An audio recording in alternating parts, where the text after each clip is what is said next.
because of financials, because of within the economic recession, but we are still starving for the growth. So there are many factors which anyway we can't control it. Those are going to be there, but what we can control is only how early we detect it. Sure. And one is there's so many tools, but I think consolidation is where, which can help us rather than having too many integration. Consolidation will help us in finding out early. Sure. Sure. Some kind of research on predictive, I think that will help. It might be there, but those are not yet that effective. Sure. Where we say, Sure. So I think Bharat, I want to just come to you on this point. What Anudita mentioned about try, being able to have the sense of balancing between what is the business reality versus what is also a security imperative. And I remember you had a presentation and you ended up saying that it's a fine balance. So I just wanted to pick your brain on that, which is how do you balance? And because the fact that we have this example of this case study which happened where unprecedented amount of money was attempted to be moved out fraudulently, and never happened in the history of banking so far, and uh, and then we have a reaction that 7 heads have rolled and what more will happen. So we are reacting, right? And I'm sure now there will be significant amount of investment will happen in terms of fixing that problem. Uh, how do you balance when things are normal to really do that optimal spend so So, that you have what that even? while the business realities are anyway there in terms of being able to optimize the cost and do it. So what's your mantra and what do you practice? So in the month of beginning of December, there is a council called SARC Payment Council, where all the regulator of SARC countries meet and brainstorm about various challenges what they face. And every year they have this conference. So this year, I mean in 2015, there was a conference in Bangladesh, and I was invited by the council to talk about cybersecurity. So I have before and after effect, well known what happened and what was there earlier. So unfortunately, all these top people, including the uh, Bangladesh Bank's governor and all his army, were there in the presentation where I was talking about what can go wrong with malware, and I specifically shown the video of, and that was the actual video, which I captured from Surat Police, where someone planted malware and ATM was completely drained in single command. And that was this kind of first attack happened in India, and so many banks lost money in Surat and things like that. And I was showing this presentation, and I tried to get a sense, and we have that time we had our non-enemy also there with us from Pakistan. So we didn't ask question to them, but I certainly asked to Bangladesh people that how secure you are. They say yes, there are challenges, and but we feel that in this region, probably after India, we are more secure. So we have everything in place. When everything in place, that means is quite dicey. What is there in place? So after this incident took place, and I was talking to the same top executives in Bangladesh Bank, and very recently yesterday I had Webex with few people engaged in this hands-on investigation. What went wrong from that this SWIFT terminal to the entire chain of activities happen on that particular terminal. I ended up saying that look, my son is much cautious and more predict about what may go wrong with his desktop in today's threat environment as far as security is concerned. So his desktop is much secure than the setup or this entire environment which got compromised in Bangladesh. Having said so, you know, where to balance? I think it is not only malware which caused the problem in Bangladesh. When you have kept all windows and door and everything is open, you just cannot point to a particular thing, because it is trouble you yourself have invited by keeping one door open. So the balance is something like, okay, what is my budget, total IT budget, and what percentage I should invest? It's not 5% or 10%, 20%. You yourself witness that in my board meeting, when I go up and ask for budget, there is no percentage for me. I have to go and tell that yes, this is what the threat. But I agree with Anuprita that what is unknown, unknown. Unless we are able to predict that, okay, what is my setup and where I need to invest as far as security is concerned, entire investment will go for toss, because in simple thing, the desktop on which the compromise happened, someone was logged in concurrently with the same username and same password, that for 7 hours, and that to out of business hour. It was not known to either party, either to the bank or the recipient party. There was no SIM, there was no, so many other things. I can't reveal everything, but the fact is, yes, there is investment, but the investment must be meaningful and in a nature where we should be able, always it may not be possible to predict everything for us.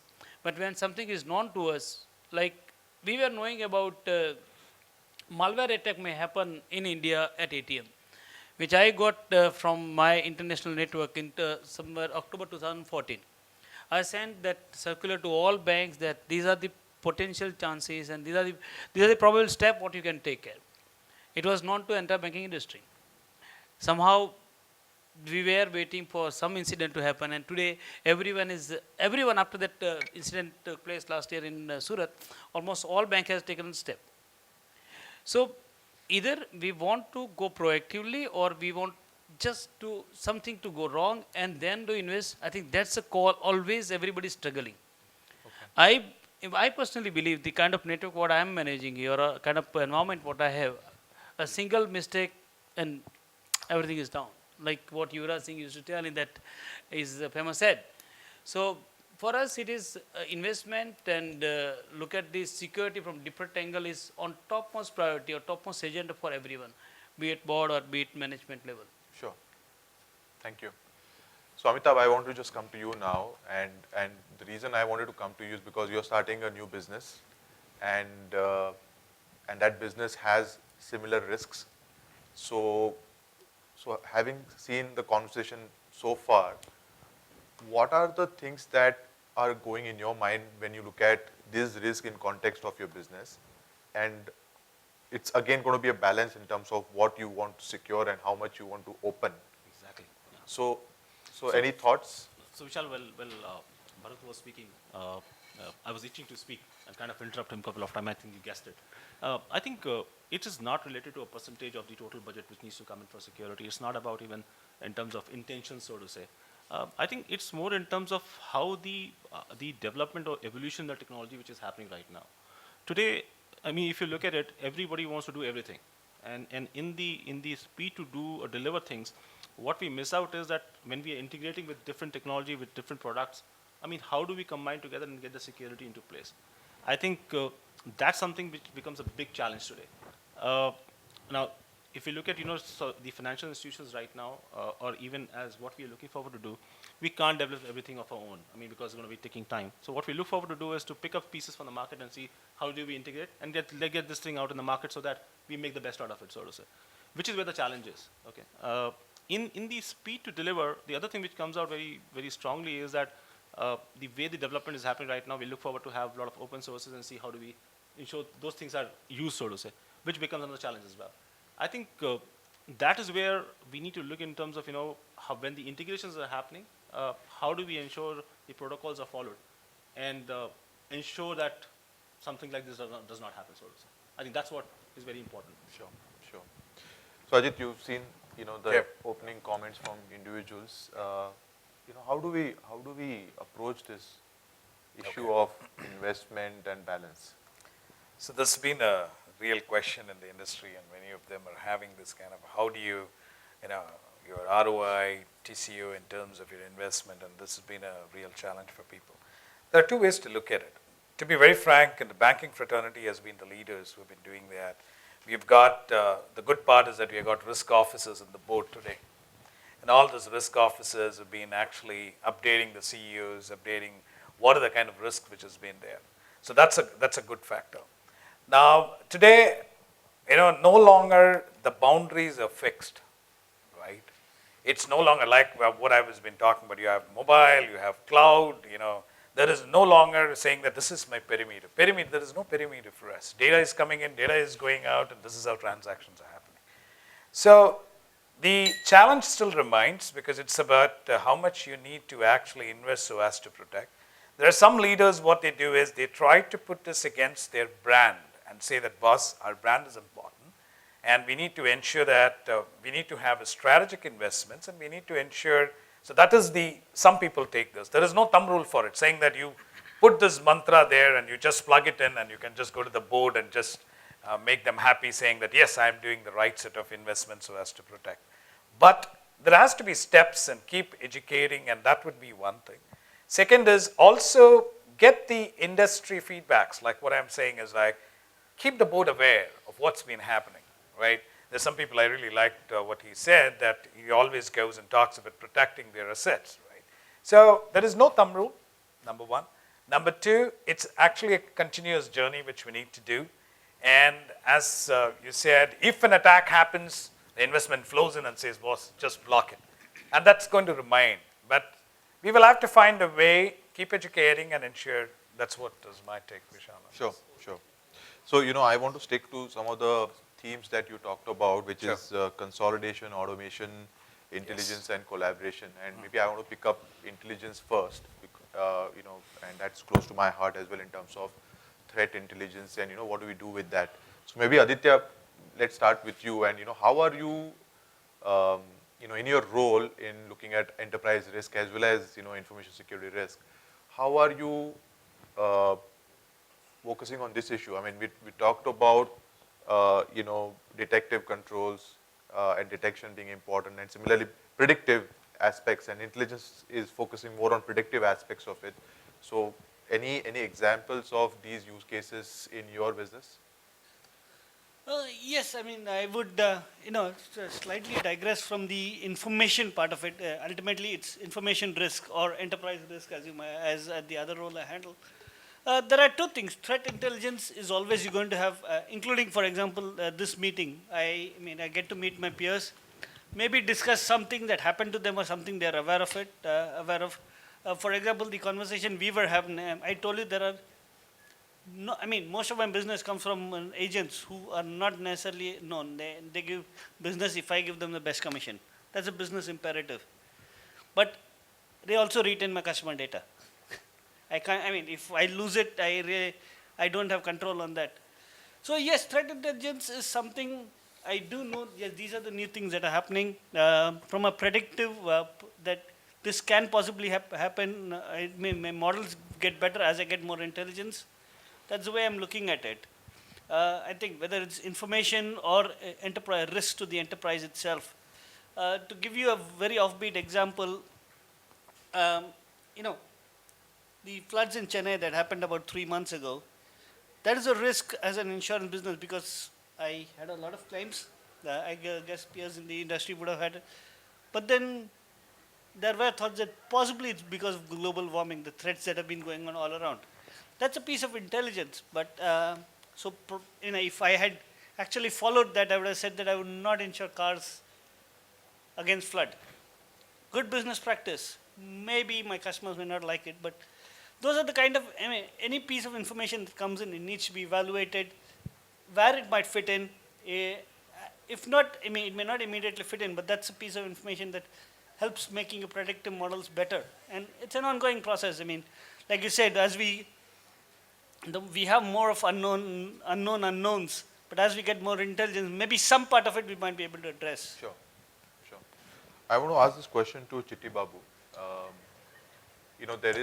There is a theme of automation, and one of the strong themes in the recent RSA conference was also about automation, machine-to-machine learning, and how one can apply that in the context of cybersecurity and various other technologies that we have. So, any thoughts in terms of how you are looking at this issue in terms of automation? There is already a prediction that in fact, most of the ITS companies in the country are already saying that they are not going to have any human growth because automation are going to take away those jobs, and it's going to all those mundane level 1 aspects are going to go away. But in your business model and generally as well as in the context of cyber, how do you see automation have a play? Yeah, thank you. And before that, I just want to share a quick case study, which something very interesting, which I came probably which happened 20 years back. Uh, it's a true incident which happened in New York, where a gentleman who looked like a British royal guy walks into one of the most expensive jewelry store in New York, Manhattan, goes and purchases a single diamond jewelry piece for $1 million. The, the owner of the store is very happy because transaction goes smooth. And after 2 3 weeks, the gentleman who bought the necklace calls the owner and say, do you remember me? I'm the one who bought that one. $1 million. So this is 20 years back. You can make out a $1 million a piece necklace, right? Yes, sir, I do remember you. And does your wife enjoy it? He says, yeah, she loves it a lot, but I have a problem. He says, please tell me, how can I address it? He says, I have a baby sister who wants to have one more piece. He says, sorry, sir, this is one of a kind. I don't know whether I can find one more. He says, I can pay any money, any top dollar. Can you search for it? I'll call you in 2 weeks' time. Then he calls back, and the owner says, you're a lucky man. I have a seller in Boston who's ready to sell an exact same looking piece, but he's charging $2 million. What do you say? He says, go ahead and buy it. I'll be there in a week's time to buy it. The owner goes and buys the piece for $2 million, but the so-called British royal guy doesn't turn up. Right? Okay. So, this was told to us as a case study when I was with Amex by a gentleman who worked in RBI aiding fraud. Yeah. So he said in Amex you deal with, top clients, so fraud and risk can come at any form from anybody, right? And how do you trace this, right? This is a case where a person picked up a necklace which cost $1 billion, sold it to a same guy whom he bought it from, and made $1 million. Smooth, right? So now if you forward it, right, the fraud and risk has gone real sophisticated, right? From a single fraudster to a single group of hackers, because the technology has gone online. People don't transact the way they used to. Now you have a group of hackers, you have institution-based